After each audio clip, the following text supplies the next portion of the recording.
Okay, so you were in marketing for decades, so you've seen your fair share of downturns in our economy or downturns Yeah. in an industry, right? Yep. And uh, the standard sort of reflexive move in any downturn is to cut and cut back, especially in marketing. Right. And a lot of CMOs, they're like to preserve what they think is sort of their like position and reputation will cut. But you're not typically in favor of that. Yes, no. I um yes and no.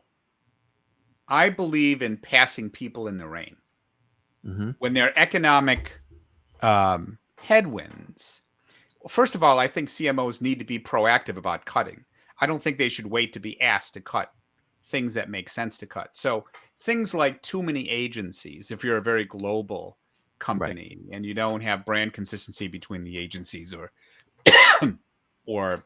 oftentimes you can cut there.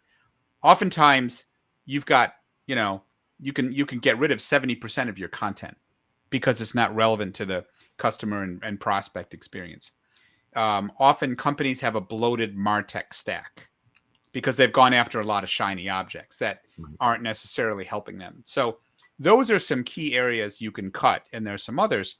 But I also think you should invest in things that impact the customer, that will drive customer-led growth, that'll create a more remarkable customer experience. Number one.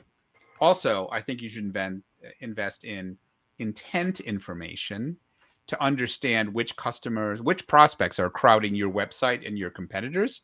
So you can bifurcate between the 95% you should be nurturing because they're not even ready to buy anything, and the 5% that are in market because most of these people are anonymous. So I think if you invest in some of the things that are going to result in longer term customer growth and a more efficient demand process, but cut the things that are fat in your agencies or your content or your MarTech stack, I think there's a rebalancing. And uh, I believe companies that do that, that not only cut but invest in areas, can uh, bypass their competitors when the economy gets better.